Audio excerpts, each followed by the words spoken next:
Bonjour et bienvenue à tous. Aujourd'hui, je reviens vers vous avec une nouvelle vidéo concernant notre série de vidéos sur l'intelligence artificielle. Nous allons aujourd'hui essayer de répondre à cette fameuse question de savoir comment une machine apprend.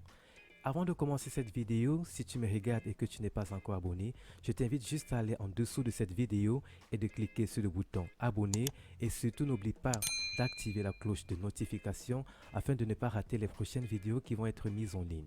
Si vous vous rappelez très bien, dans les vidéos précédentes, nous avons essayé de définir qu'est-ce que l'intelligence artificielle et nous avons un peu donné les grands événements qui ont marqué l'histoire de l'IA jusqu'à nos jours. Dans cette vidéo, nous allons essayer de comprendre comment une machine fait pour apprendre. Alors, nous allons essayer de redéfinir, autant pour moi, nous allons essayer de redéfinir qu'est-ce que l'intelligence artificielle. Et nous avons dit que l'intelligence artificielle était une technique, notez bien une technique, qui allait permettre que ce soit une machine ou même un robot de pouvoir en fait exécuter les tâches qui sont normalement ou habituellement réalisées par des êtres humains. Alors, nous avons dit que l'intelligence artificielle, c'est une technique. Et parmi les techniques de l'intelligence artificielle, et il existe principalement 7 techniques de l'intelligence artificielle, nous avons une technique qui est dédiée à l'apprentissage machine. Et cette technique, on la nomme le machine learning. Tout simplement, machine learning qui signifie en fait apprentissage machine. Alors, le machine learning, c'est quoi en fait?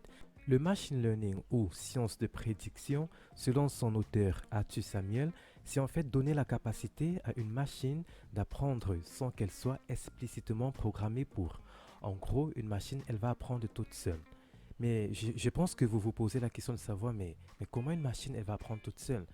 Déjà, vous savez qu'à la base, une machine, elle ne sait faire que des calculs. Par exemple, nous avons les calculatrices qui sont dans nos ordinateurs, les programmes qui sont dans nos ordinateurs, qui n'exécutent que des tâches précises. Nous donnons généralement des valeurs en entrée. Dans notre cas, la calculatrice, nous allons donner des chiffres, et nous allons demander à la calculatrice en fait de pouvoir nous donner un résultat.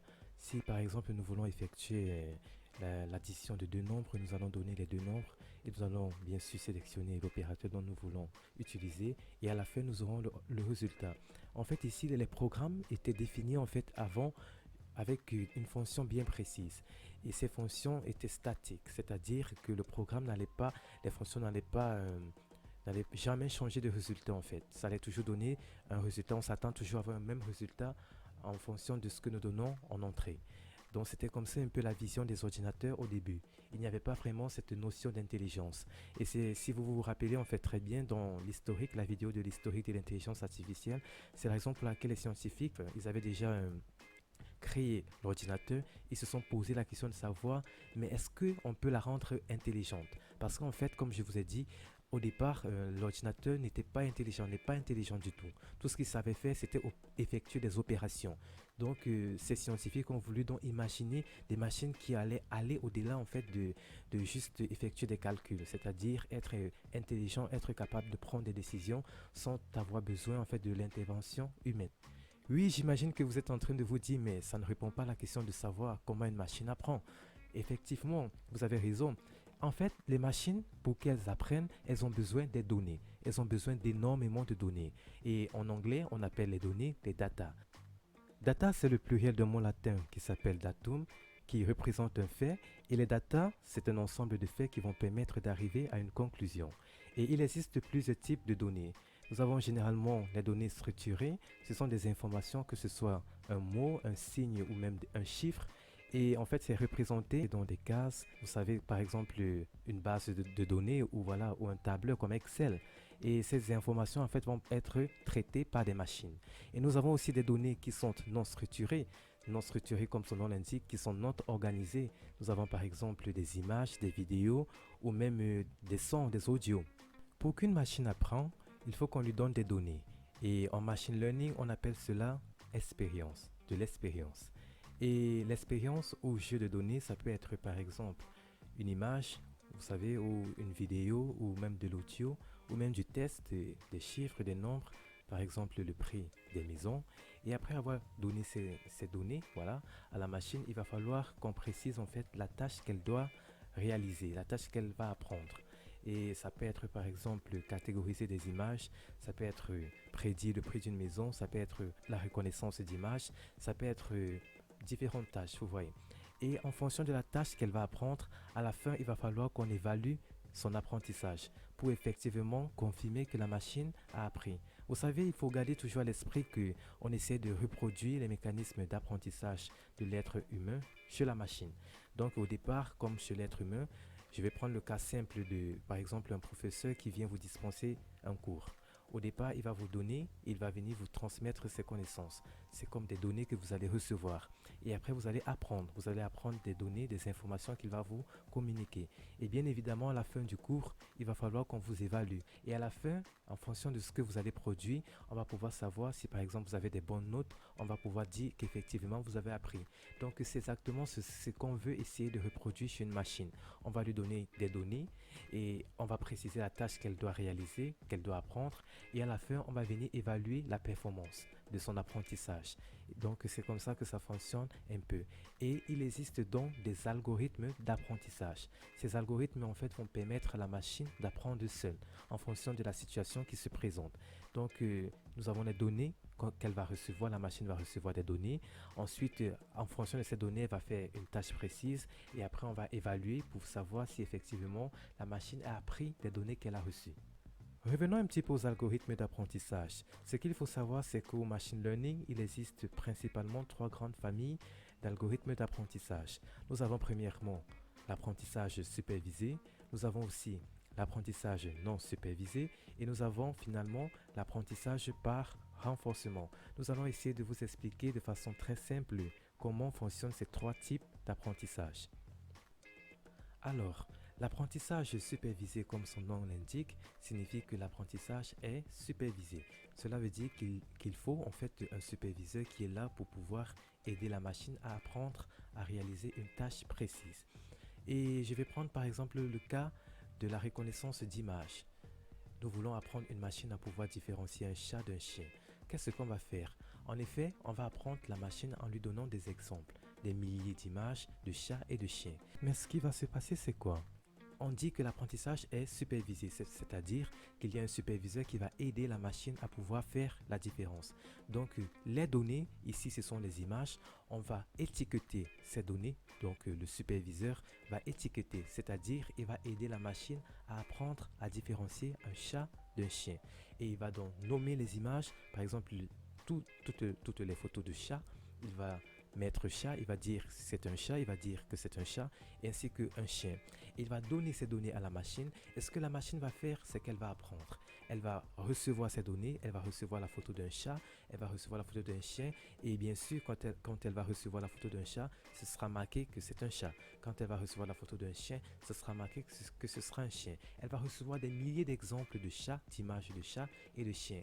Et maintenant, à travers ces exemples, voilà, la machine va apprendre. Elle va être capable de pouvoir faire la différence entre un chat et un chien. Et là maintenant, après avoir fait cela, après cette phase d'entraînement, maintenant, il y aura la phase de test, d'évaluation, pour savoir si effectivement elle a appris des données qu'elle a reçues. Alors, c'est à travers cette phase qu'on va savoir si effectivement la machine, elle a appris ou pas. Et cela se passe généralement par le fait qu'on va lui donner des photos qu'elle n'a pas en fait vues de chats et de chiens, et si elle est capable en fait de pouvoir faire la différence, de dire que ça c'est un chien et de dire que ça c'est un chat, alors on va pouvoir dire que la machine a effectivement appris. Et nous pouvons prendre le cas, étant donné que nous sommes toujours en train de vouloir faire l'analogie entre l'intelligence humaine et l'intelligence artificielle. C'est un petit peu comme à l'école. Vous savez, quand les enfants qui vont à la maternelle, ils sont généralement supervisés par un maître ou une maîtresse. Alors si par exemple la maîtresse veut apprendre aux enfants à reconnaître les différentes lettres de l'alphabet français, alors elle va devoir les guider. Elle va dire à l'enfant que voilà, ça c'est la lettre A, ça c'est la lettre M, ça c'est la lettre N, peu importe. Après avoir passé des périodes d'apprentissage, elle va devoir évaluer les enfants pour savoir si effectivement ils ont compris, ils sont capables en fait de pouvoir différencier la lettre A de la lettre B ou même de reconnaître la lettre A ou la lettre B. Et si ils passent le test, alors on va pouvoir dire qu'effectivement ils ont appris.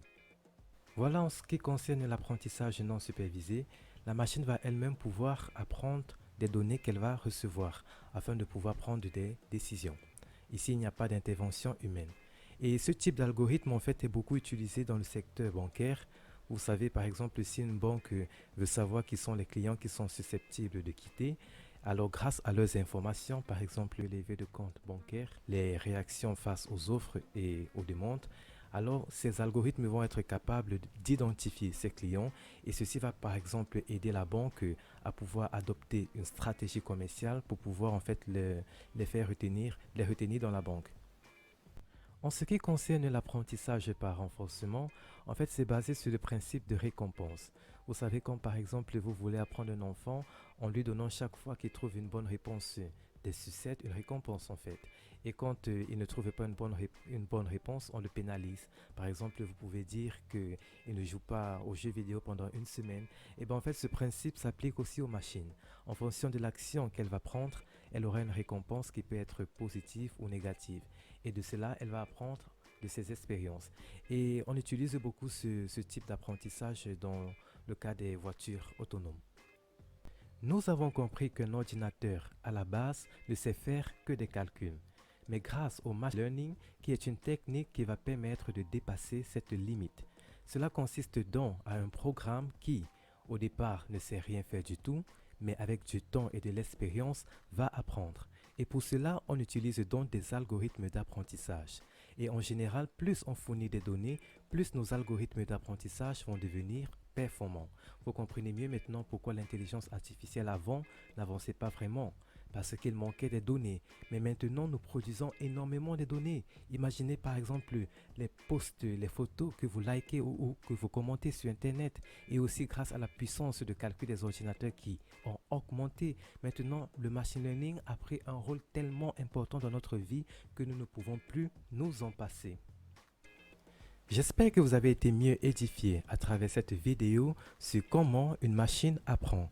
Alors n'hésitez pas à me soutenir en partageant, en likant cette vidéo et on se dit à la prochaine pour une nouvelle vidéo sur les applications de l'intelligence artificielle.